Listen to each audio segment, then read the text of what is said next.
오늘부터 이제 창세기를 배웁니다.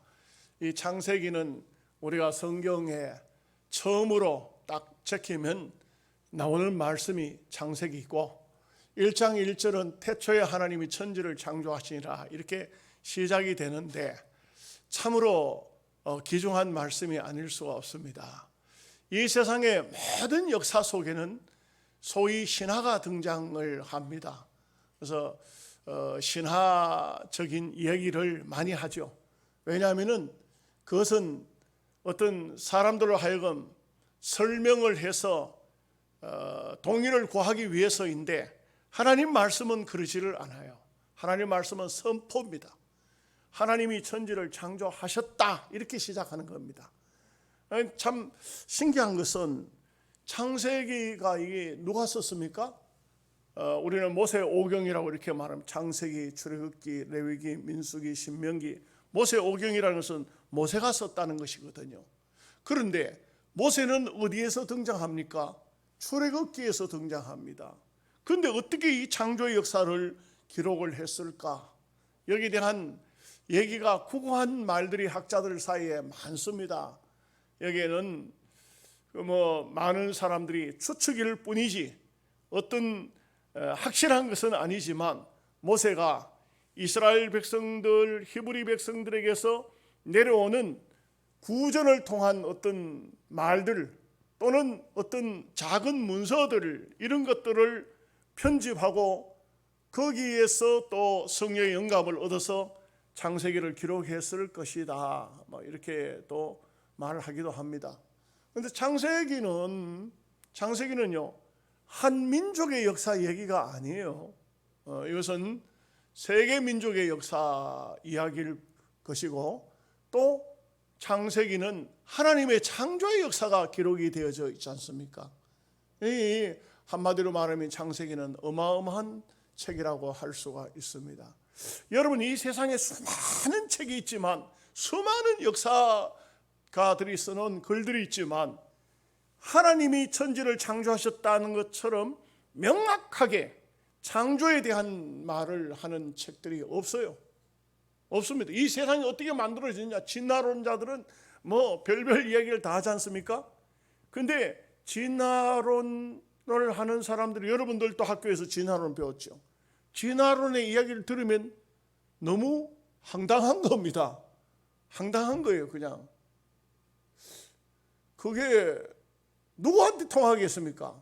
어린 아이들일지라도 안 통하는 얘기예요. 들으면, 진화론을 들으면 그건 너무 이상하다. 학문이지만 학자들이 쓰는 찰스 다윈을 통해서 진화론이 이제 나왔지만, 그러나 이거는 도무지 들으면 들을수록 고개를 갸우뚱하는 것입니다. 그럴까? 퀘스천 마크가 붙을 수밖에 없습니다. 그런데 이 세상에 그 어떤 책도 명쾌하게 역사에 대한, 이 창조의 역사에 대한 얘기를 한 것이 없는데 창세기를 딱 지키면 태초에 하나님이 천지를 창조하시는 이게 엄청난 말씀이 기록되어 있는 것입니다. 일본이 낳은 최고의 세계적인 학자, 신학자가요, 내촌 감삼이라는 분이 있어요. 이번 주석도 쓰고 아주 훌륭한 분입니다. 그런데 이분이 예수 믿는 사람들, 하나님을 믿는 사람들이 과연 하나님이 어떤 분이시고 하나님이 계시는 분일까 해서 성경을 누구한테 얻었는지 구했는지 모르지만 딱 성경을 통해서 하나님을 한번 알아보자. 1장 1절 태초에 하나님이 천지를 창조하시네, 이 말씀 한마디 딱 읽고 바로 하나님을 믿었어요. 그만큼 이 말씀 한마디가 학문이 많은 사람일수록, 공부를 많이 한 사람일수록 수많은 학설들을 좋아하지 않습니까? 그 많은 학설들을 듣고 읽고 연구하면서 사실상 자기네들도 못 믿는 겁니다. 이건 도무지 말이 안 되는 얘기인데, 너무 황당한 얘기인데 이러는데, 성경을 딱 적혀가지고 태초에 하나님이 천지를 창조하시는 이 선언에 맞다, 하나님 계신다, 하나님이 만드셨다. 그 사람이 예수님을 처음 믿는 사람이니까 아멘은 안 했겠지만 맞다는 거예요. 맞다는 거예요. 맞다. 하나님이 만드셨다. 하나님이 계시는구나. 하나님이 이 세상 만물을 창조하셨구나. 이렇게 믿는 것이죠. 이 참으로 성경에서 가장 중요한 성경 구절을 꼽으라 하면은 두 구절이 나옵니다. 혹시 아세요? 성경의 전체의 요절은 요한복음 3장 16절이에요. 하나님이 세상을 저처럼 사랑하사 독생자를 주셨으니 이런 저를 믿는 자마다 영생을 얻게 하려 하십니다. 이 한 절 우리가 주일학교 때부터 어린애들도 이렇게 노래를 만들어서 부르지만 가장 중요한 성경은 구원에 대한 책이에요. 그 구원에 대한 말씀을 딱 선언하고 그 다음에 이 천지 우주 만물을 만든 창세기 1장 1절이 창세기의 아니 구약의 요절이 돼요.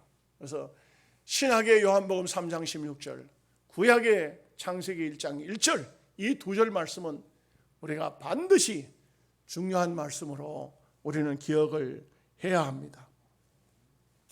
이 창세기라는 말은 창세기 하는 것은 태초에 이런 말이에요. 태초에는 그게 원문의 말씀은 브레시트라는 말인데 브레시트라는 말이 창세기라는 말이고 브레시트라는 말이 태초에 가는 것이 창세기예요. 창세기는 태초에. 찬송가에 보면 우리가 제목을 첫 구절을 따가지고 하잖아요. 그래 태초에 하나님이 천지를 태초에 가는 게 창세기라 이 말을 우리말로 번역을 하면은 그렇게 되어 있습니다. 그러므로 이 창세기는 우리가 반드시 이 말씀을 잘 연구하고 또 말씀을 보아야 됩니다. 이것은 앞서 말씀드린 것처럼 이스라엘 민족의 역사가 아닙니다. 전 세계의 역사라고 할 수가 있겠습니다. 자, 1장 1절 말씀 다 함께 같이 읽겠습니다. 태초에 하나님이 천지를 창조하시니라. 서론에서도 말씀을 드렸듯이 창세기 1장 1절을 믿으면요 모든 말씀을 다 믿을 수 있어요.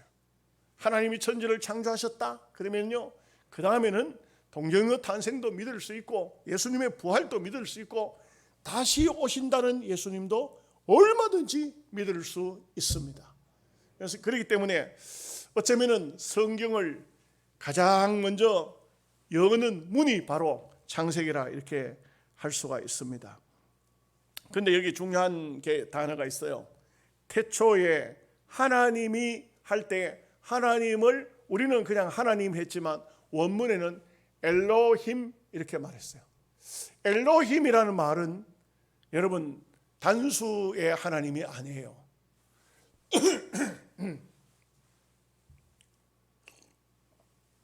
엘로힘 하나님 할 때는 여기는 복수예요. 복수.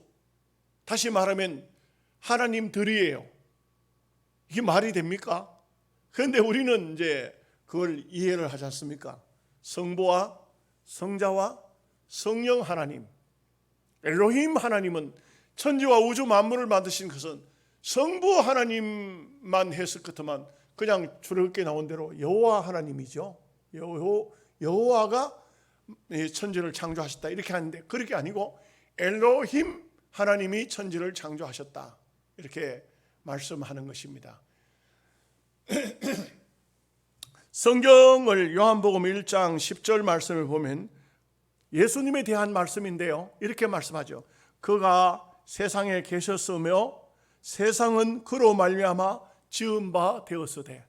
이건 무슨 말입니까? 요한복음에서 사도 요한이 예수님을 보면서 이분이 천지 만물을 만드셨다. 그리고 우리가 이게 원문 성경을 잘 모르면 헷갈립니다. 예수님이 천지를 만드셨나? 하나님이 만드셨나? 누가 만드셨나? 헷갈립니다. 그런데 이 말씀을 보면 엘로힘, 하나님, 우리 말은요 완벽하지를 못해요.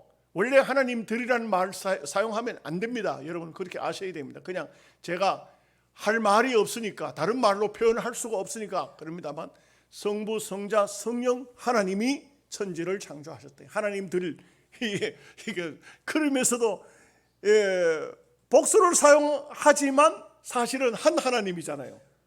이러다 보니까 이 학자들 사이에 말을 잘못해가지고 이단성 시비가 붙기도 합니다.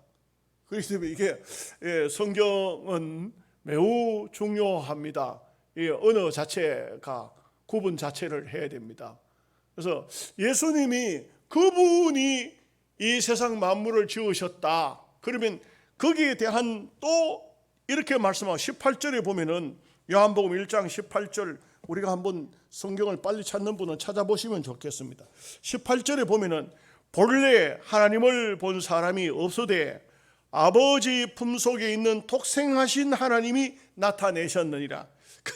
여러분 참 묘한 게, 예수님이 천지 만물을 지으셨다고 요한이 선언을 하는데, 그런데 또 하나님에 대한, 하나님을 본 사람이 없는데 아버지 품속에, 하나님 품속에 누가 있었냐 하면은 독생하신 하나님이 계셨다 이거죠.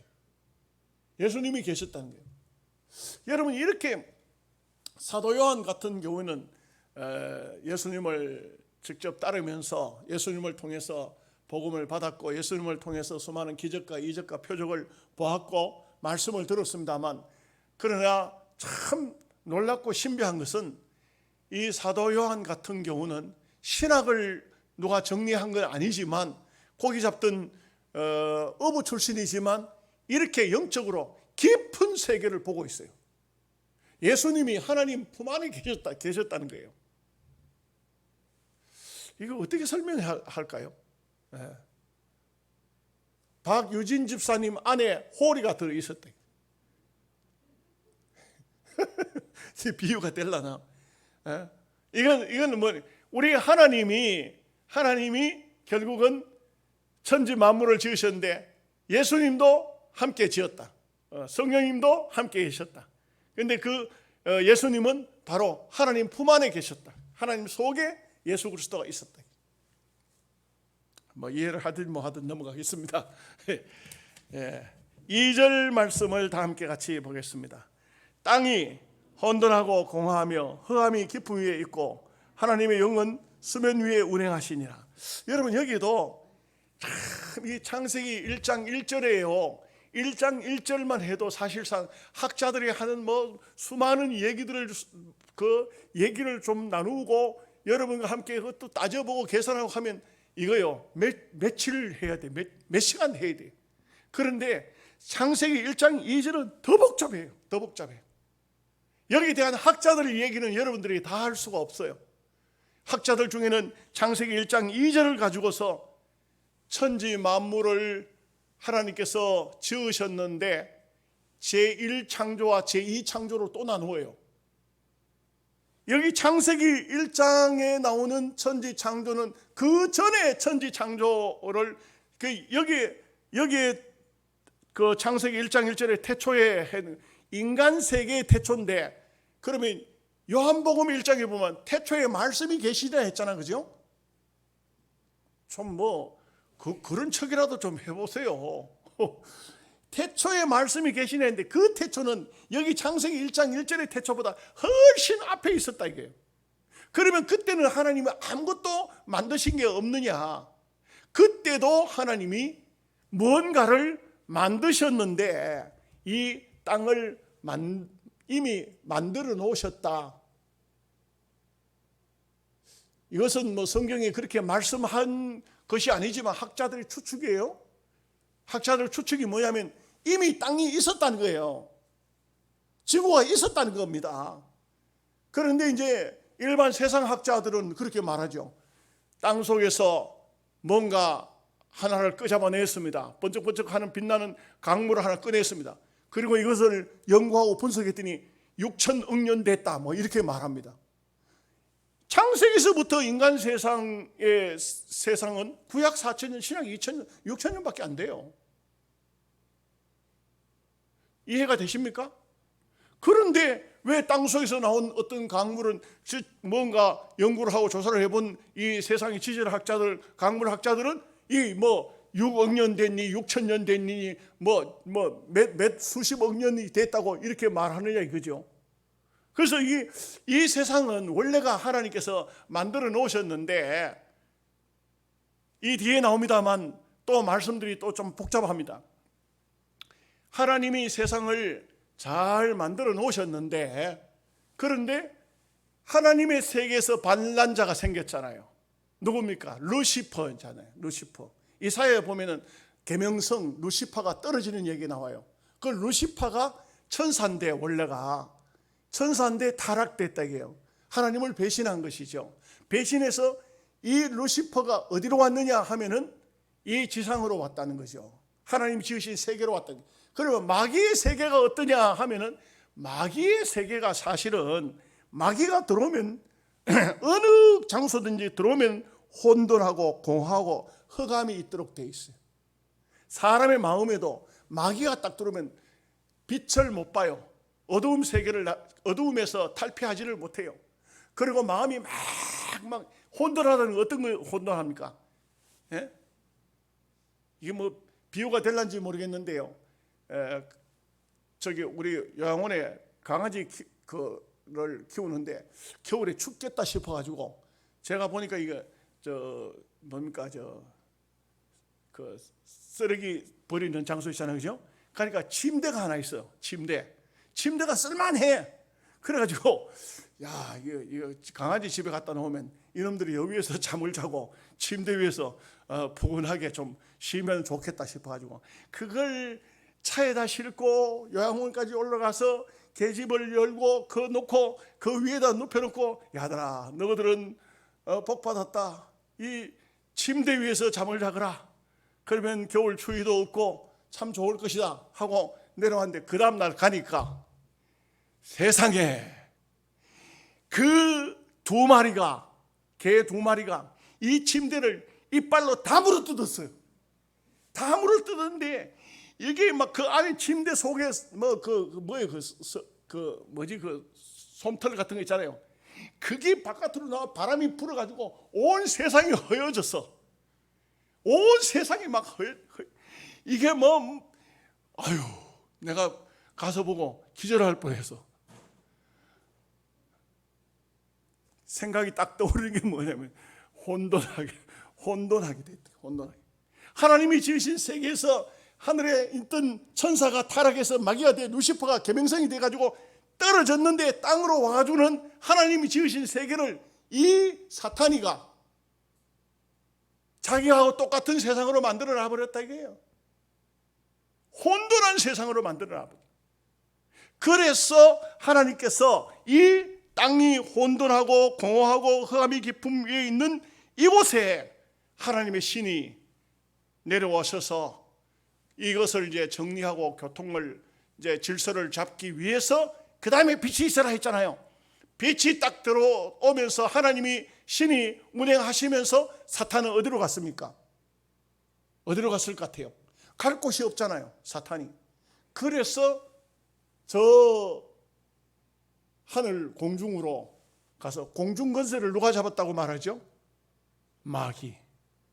그래서 하늘로 올라갔다 이렇게 하는데, 성경에는 그런 것이 안 나타나 있어요. 그냥 하나님이 태초에 천지를 창조하셨다고 하고 그때 땅에 대해서 마귀가 이렇게 어지럽혀 놨는데 이렇게 해서만 우리가 알겠는데, 제가 설명한 것은 하나의 학자들의 추측입니다.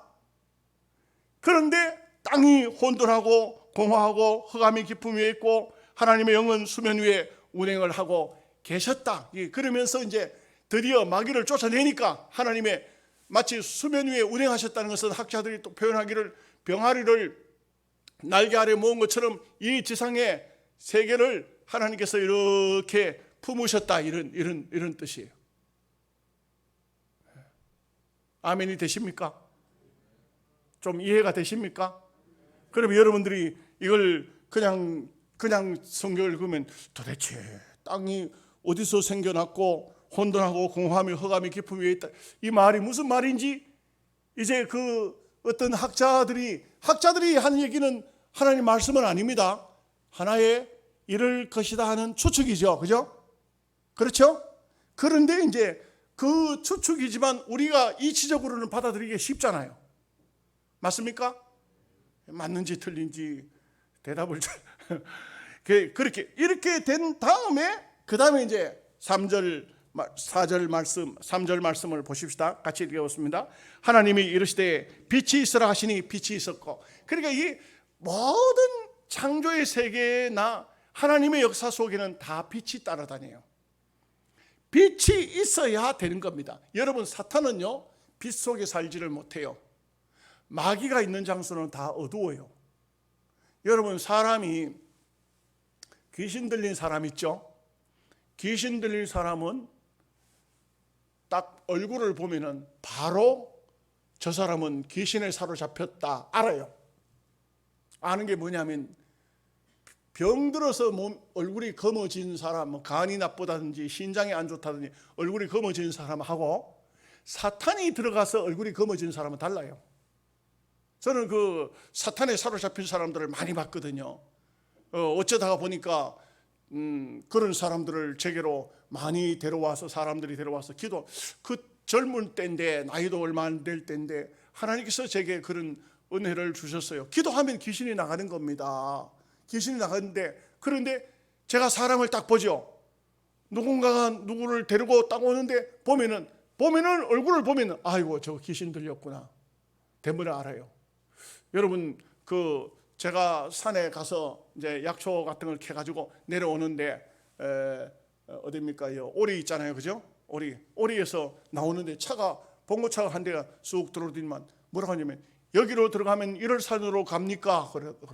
그래서 1월산 어디로 가려고 합니까? 하니까 1월산 그 무슨 그 뭐더라 그 무슨 뭐 하여간 이상한 그 여자분 이름이던데. 예. 그 뭐 하나 있잖아요. 그 뭐 기억이 안 납니다만 거기에 간다는 거예요. 그래서 일로 오면 안 된다고.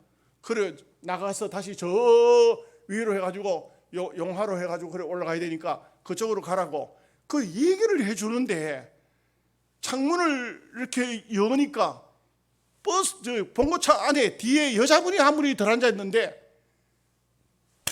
세상에 얼굴을 딱 보니까 이미 귀신 들린 게 아니고 귀신이 돼버렸어. 귀신을 하나 싣고 다니더라니까요.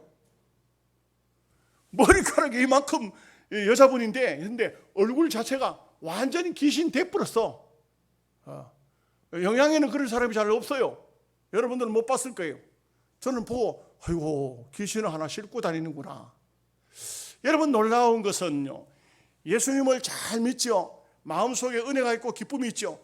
얼굴을 보면 아주 밝아요. 피부가 검다 희다 상관은 없어요. 얼굴이 굉장히 밝아요. 근데 마귀를 자꾸 섬기죠. 귀신을 자꾸 섬기죠. 귀신을 닮아가지고 얼굴이 검어요. 얼굴이 검어요. 분명히 그거는 보면은 귀신의 역사. 그래서 하나님의 역사는 빛이라. 빛이 있으라. 예. 여러분, 얼마나 참 하나님의 역사가 놀라우냐 하면 빛을 하나님께서 만드시기 위해서 뭘 어떻게 하고 맨날 며칠 걸려가지고 고생하시고 그런 게 아니에요. 말씀만 하셨어요. 빛이 있으라. 따라합시다. 빛이 있으라. 이게 얼마나 신기한 겁니까? 우리 인간으로서는 도저히 흉내도 낼 수가 없어요. 빛이 있으라 하니 그냥 빛이 있는 거예요. 빛이 있는 겁니다. 빛이 들어오니까 어떻습니까? 이 혼돈하고 공허하고 흑암이 깊음 위에 있던 이 세계가 확 드러나죠. 다 드러나지 않습니까? 완전히 드러납니다. 자, 그 다음에 또 놀라운 게 있습니다. 4절 말씀 같이 읽어봅니다. 빛이 하나님 보시기에 좋았더라. 하나님의 빛과 어두움을 나누사. 여러분, 이 빛이 있으라고 하나님께서 말씀하셨는데 빛이 딱 들어오니까 하나님이 어떻다겠습니까? 보시기에 좋았더라. 근데 여러분, 이 첫째 날 빛을 만들잖아요, 그죠? 둘째 날에는 좋았다는 말이 없어요. 찾아보세요. 여러분, 있습니까? 원문에도 없어요. 괜히 빠뜨린 게 아니에요. 왜 그럴까요?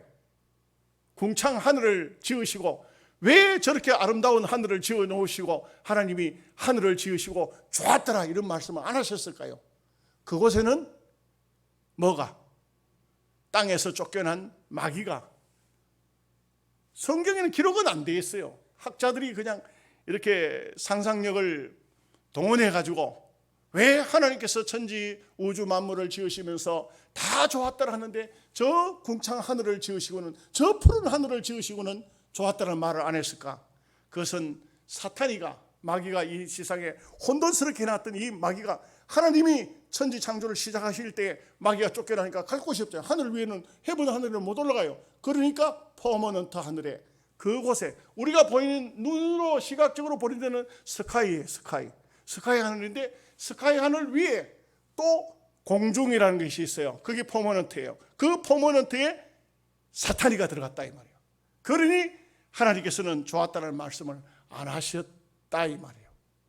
참 얼마나 모세가 성령의 영감으로 썼다고 할지라도 얼마나 또 이 말씀이 우리의 신앙적인 입장에서 보면 정말 성령의 영감으로 기록된 말씀이다, 이렇게 볼 수가 있는 것이죠. 5절 말씀 같이 보겠습니다.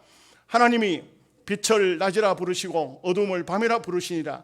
저녁이 되고 아침이 되니 이는 첫째 날이라. 이 첫째 날 빛을 지으셨다는 건데, 여러분 참 놀라운 말씀이 또 나옵니다. 하나님이 보시기에 좋았더라. 하나님이 빛과 어두움을 나누사. 여러분, 빛 속에 어두움이 들었을까요? 신기하잖아요. 우리 눈에는 도저히 그거는 안 되잖아요. 그런데 빛 속에서 어두움과 빛으로 빛이 들어오면 어둠이 없잖아요. 아니, 빛 속에 어둠이 있습니까? 근데 빛하고 어둠하고 같이 있었는데 이것을 빛과 어둠으로 나누었다. 너무너무 이거는 신비에 속하는 것입니다. 하나님의 창조의 역사는, 하나님의 역사는 우리 인간의 머리로 이해가 안 됩니다. 하려고 하지도 마십시오. 우리는 하나님의 창조의 역사에 그냥 뭐라고 해야 됩니까? 뭐라고 해야 돼요? 아멘 해야 됩니다. 그냥 머리로 말도 안 되는 얘기를 하시나? 무슨 빛 속에 어둠이 있어서 빛과 어둠을 나누나? 이것은 우리 머리로는 이해가 안 되지만 하나님께서 그렇게 하셨다는 것이죠. 자, 6절 말씀을 같이 읽어봅니다. 하나님이 이르시되 물 가운데에 궁창이 있어 물과 물로 나누게 하시고, 또 물도 하늘에 물이 있었다. 하늘에 물이. 또 이 지상에도 사실상 물로 덮여 있었다. 이 땅이 혼돈하고 공허할 때에 그 위에도 물로 덮여 있었다. 물로 덮여 있었다. 이 물을 나눕니다. 어떻게 나눕니까? 깊은 곳으로 물을 보내버리고 하늘 위로 물을 보내서 물과 물을 나누는 거예요. 여러분, 이 세상의 역사가 참 신기하죠. 이게 저절로 생겨졌다, 저절로 무슨 진화됐다, 이런 말을 할 수 없어요. 지금 비가 내리잖아요. 이 비가 내리면서 모든 대지의 더러운 것들을, 공기를 맑게 정화시키고 모든 식물을 살리고 땅속으로 스며들지만 또 태양이 떠오르면 전부 다 증발되잖아요. 또 위로 올라가잖아요. 다 증발되어 올라가는데 다 올라가지는 않아요. 또 일부분이 올라가죠. 땅 속에도 물들이 흐르고 있잖아요. 땅 속에도. 그러면서 또 올라갔던 물이 또 내려오잖아요. 내려오면서 또 모든 식물들을, 생명체들을 살려내는, 이게 순환인데, 그래서 생물과 미생물과 동물과 사람들이 다 살 수 있도록 한다는 것이 얼마나 이 세계는요, 인간이 생각할 수 없는 하나님의 오묘한 신비가 포함이 되어 있는 것입니다. 우리가 사람만 봐도 그렇지 않습니까? 사람뿐만 아니고 짐승도 참, 우리 요한원에 개 이야기를 자꾸 하는데, 개 이야기 하더라도 이해를 하십시오. 풍산개, 새끼를 6마리 낳았는데 6마리를 다 분양했거든요. 안놈 쓴놈 저 엄마 아빠가 3일 동안 단식 투쟁하는데 아무도 안 먹어요. 아무것도 안 먹어. 그래가지고 한 마리는 6마리 다 분양을 했다가 6번째 분양한 사람한테 취소하고 도로 갖다 넣어줬어. 그런데도 3일 동안 안 먹었어요. 개도 대단합니다. 사람이 좀 시원찮은 보면 개만도 뭐 하다가니 확실해요. 그 안놈한테 어미한테 새끼를 한 마리 넣어줬거든요. 근데 우리 딸이 그 사진을 찍어가지고 동영상을 찍어가지고 우리한테 보냈어요. 뭐라고 하냐면 그때 처음 알았는가 봐. 먹이를 줬는데 어미는 안 먹어. 새끼 다 먹고 난 다음에 지가 먹어. 아세요? 여러분 아시나요? 아유, 뭐 아는지 모르는지. 이게 참 어떻게 말 못하는 짐승 동물이지만 자기 새끼를 자기가 낳은 것을 자식을 그 사랑하는 마음을 그거 누가 줬겠어요? 하나님이 주셨다. 하나님이 주셨다. 참 이 동물의 세계도 사람도 마찬가지. 그런데 사람이 타락되고 악해지면은 얼마나 못된 짓을 합니까? 그러면 잘못하면요 그런 말 들어요. 개만도 못한 사람 이렇게 되는 거예요. 예? 참 하나님이 지으신 세계 만물 눈에 보이는 것 보이지 않는 것 우리의 마음 우리의 생각 모든 것 이거 어떻게 그냥 자연적으로 생겼다고 말할 수가 있습니까? 다 하나님이 하셨다는 것을 알 수가 있어요. 7절 말씀을 다 같이 보겠습니다. 하나님이 궁창을 만드사 궁창 아래의 물과 궁창 위의 물로 나누게 하시니 그대로 되니라. 여러분 이 땅덩어리 보다가도 바다가 훨씬 더 넓습니다.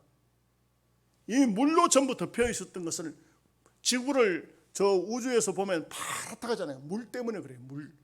이 물이라는 것이 얼마나 중요합니까? 저 바다에도 그렇게 많은 물이 바다 속에 있는데도 바닷물이 안 썩잖아요. 얼마나 신기합니까? 바다 속에는 또 하나님께서 소금을 넣어놔가지고 또 그러면서 파도가 치고 태풍이 오면서 막 바다를 뒤집어 놓죠. 만약의 경우에 하나님 지으신 이 바다 창조의 세계지만 그대로 인간적인 원리로 할 것 같으면 바다가 벌써 썩어가지고 못 쓰겠죠. 그런데 바다는 썩지 않아요. 얼마나 인간들이 욕심 때문에 바다를 오염시키고 그렇게 합니까만은 그래도 바다는 안 썩어요. 왜? 하나님께서 썩지 않도록. 이 지상도 얼마나 인간들이 뭐 쓰레기를 마음대로 갖다 막 버려가지고 땅을 엉망진창으로 만들어놔도 하나님께서 공기를 통해서 정화를 시키고 하늘에 비가 와서 땅을 새롭게 만들고 죽고 썩어서 냄새나는 것도 땅 속에 다 흙이 되게 하고 이게 놀라운 하나님의 역사가 아닐 수가 없어요. 자, 8절 말씀을 같이 보겠습니다. 하나님이 궁창을 하늘이라 부르시니 저녁이 되고 아침이 되니 이는 둘째 날이라. 여러분 오늘 여기까지인데 여러분 보십시오. 이 6일 동안 6번 하나님께서 좋았더라 하셨어요. 6번. 근데 둘째 날은 없어. 그러면 하루는 한 번은 두 번을 좋았더라를 해야 6번이 되잖아요. 그렇죠? 6째 날 가면 동물을 지으시고 사람을 지으시고 좋았더라 하시지만 그 다음에 사람을 통해서 한 번 더 하나님이 지으신 세계를 다 전체를 놓고 심히 좋았더라 이렇게 한 번 더 6째 날 말씀하세요. 그래서 나중에 가서 다시 또 그때 말씀이 또 돌아오면은 설명을 드리겠습니다만 이것은 한 번은 세상 만물을 지으신 것을 통해서 사람에게만 하나님은 생기를 불어넣어서 그 영혼이 들어간 것을 보시고 심히 좋았더라. 영적인 또 심히 좋았더라가 나타나는 것입니다. 참 하나님의 창조의 역사. 저는 1991년도에 1월 27일 날 영양서북교회 여기 마당에 논에 비닐하우스를 친 곳에 설교를 한번 해달라 구역 예배 모인다 해가지고 설교를 해줬어요. 그러고 난 다음에 교인들이 붙잡아서 영양으로 와달라고 부탁하는 바람에 1991년도 2월 5일 날 영양서북교회에 부임했어요. 부임하면서 제일 먼저 창세기를 시작했어요. 창세기를 시작했어요. 그러니까 이 성경을 영양서북교회에서 창세기를 가르친 적이 31년 지금 오늘 6월 달이니까 4개월째 만에 다시 시작하는 겁니다. 참으로 이 창세기를 다시 시작하면서 많은 학자들의 글들을 읽으면서 제가 참 많은 감명을 받아요. 감동을 받아요. 여러분들도 창세기를 공부하면서 하나님의 은혜가 여러분의 심령 속에 있으시기를 바랍니다. 기도하겠습니다.